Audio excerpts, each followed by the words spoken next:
In this video, we'll be discussing about the female reproductive organs.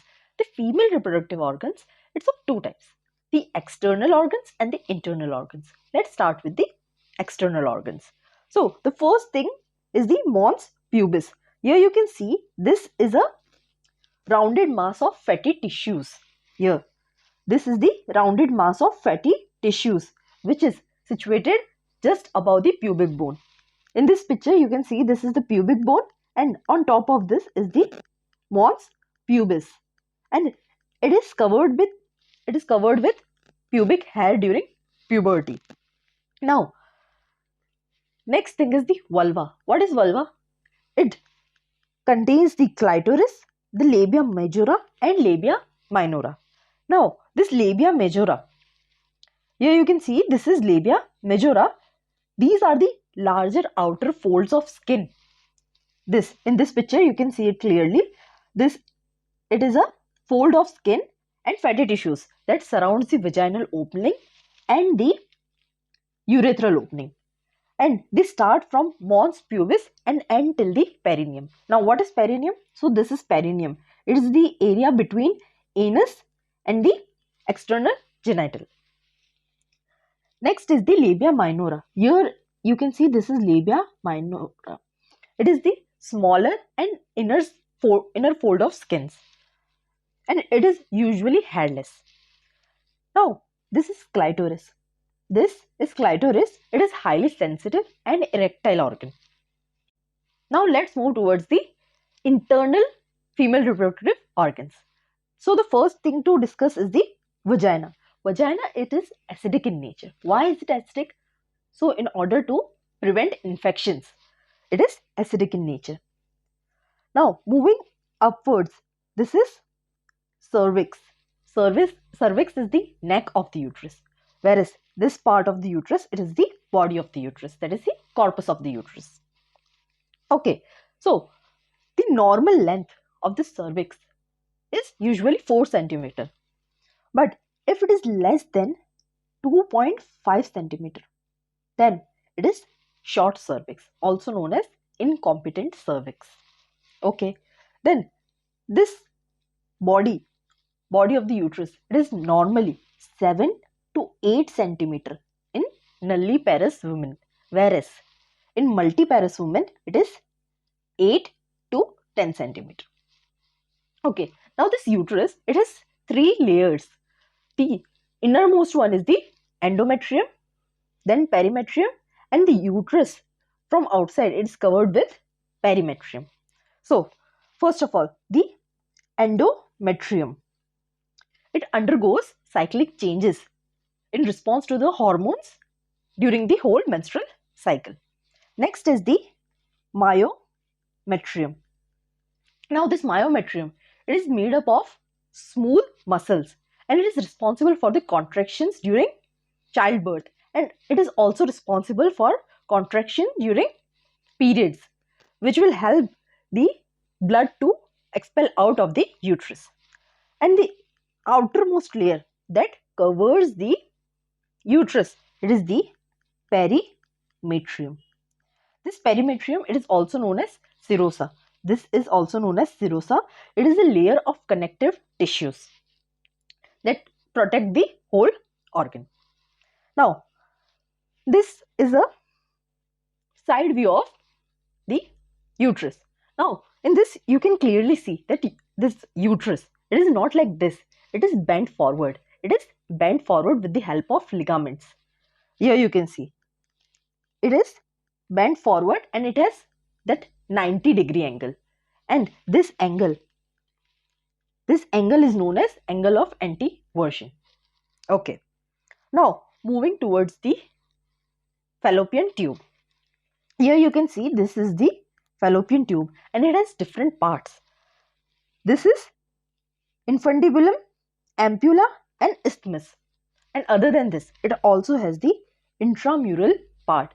This intramural part is the narrowest part, and after that comes the isthmus, but the narrowest part is the intramural part. Now, this was the narrowest part, but what about the widest part? So, it is the ampulla. Ampulla is the widest part of fallopian tube. And this is the part where fertilization takes place.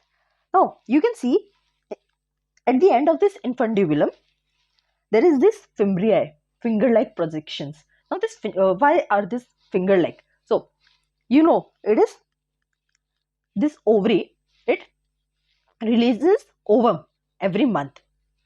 So during ovulation, look, during ovulation, this ovum is released. So in order to catch and hold the ovum, there is this finger-like projections, that is fimbriae, and it will catch the ovum, and the ovum will now enter the fallopian tube, and via this infundibulum, it will move towards the ampulla where fertilization takes place. But how is this ovum moving forward? What is helping it? So remember, in this fallopian tube there are cilia, and these cilia, cilia, it is helping the ovum to move forward in the fallopian tube. And not only this ciliary movement, it also has peristaltic movement. So the cilia plus the peristaltic movement, this peristaltic movement, it is helping the ovum to move forward in the fallopian tube. Okay, but do you know that this ampulla, it is the most common site of ectopic pregnancy, whereas the second most common site is the isthmus. Okay, we are done with all these things, but also remember this is ostium, and after ostium comes the intramural segment, that is the narrowest part. Okay, now moving towards the epithelium. So we already know for the fallopian tube now that it has cilia, but which cells? So ciliary columnar cells. This fallopian tube, it has ciliary columnar epithelium. Okay, now let's discuss the epithelium from the vulva. Let's start from the vulva. So the vulva, it has squamous epithelium. It has squamous epithelium. So after vulva comes the vagina. This vagina also has squamous epithelium, but the stratified squamous epithelium. It has stratified squamous epithelium. Okay, now moving upwards. Let's first discuss the endometrium. So now we know in the fallopian tube there is ciliated columnar epithelium, and in this endometrium it also has columnar epithelium, but it is not ciliated, it is microvilli. It is ciliated type of, but it is microvilli. So this is columnar epithelium, but with microvilli. Okay, now in this it has this external os and internal os. Now between both of them, between internal os and external os, is the canal of cervix. So from the endometrium, this columnar epithelium with microvilli, it will continue up to some distance, and after some distance in the canal of cervix, these cells will be just columnar without microvilli. It will be just columnar, and at this part, at the surface of the cervix, there will be squamous epithelium, just like the vagina. But between both of this, between the surface of the cervix and between this columnar cells, now it needs to be either columnar or squamous. So this part, it will be squamo-columnar junction. This will be squamo-columnar junction. It is also known as the transitional zone or the transformation zone. Now this zone has the active dividing cells, and because of this, the cancer cells or any infectious cells, any infections first attack on these cells, on these dividing cells, because it's easy to infect these cells first. Okay, now moving towards the ligaments. Now for the ligaments, this is really a scary picture. Everything is in this picture itself. So let's split these ligaments. Let's start with the easy ones first. So in this next picture, don't look at the whole picture first. Focus on just these three things. In this three, you can see this is the urinary bladder, this is the cervix, and this is the rectum. Okay, urinary bladder, cervix, and the rectum. Actually, we need to focus only on the cervix, that is the part of uterus. So now this uterus, it needs to be connected with the walls of the pelvis. At the anterior side, it has what? It has pubic bone. It has pubic bone. So it needs to get attached with that pubic bone. So for that, the ligament is the pubocervical ligament.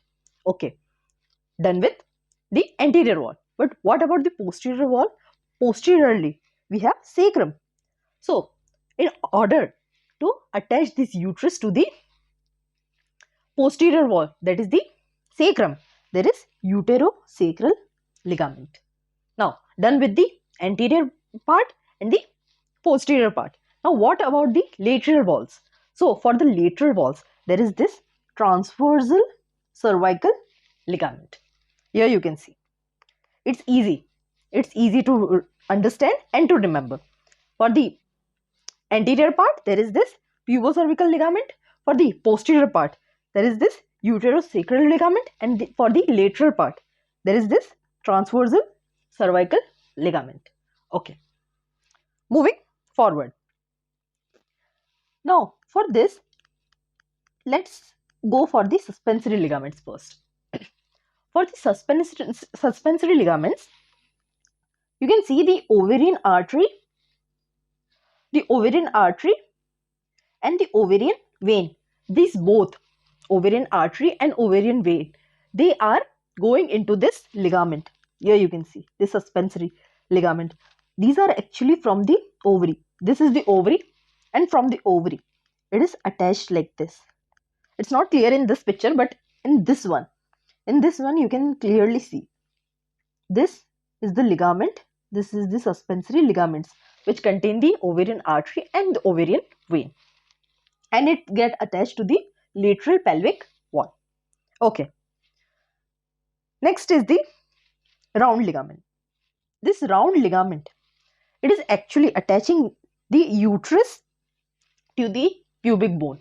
Here you can see this from the uterus to the pubic bone, but it is passing via the inguinal canal. It is passing via the inguinal canal. Okay, so we are done with what? The ovarian arteries and vein which are in the suspensory ligaments. So done. Uterine tube, we know it is the fallopian tube. Ovary, we know. Vagina, we know. Uterosacral ligament, we already did that.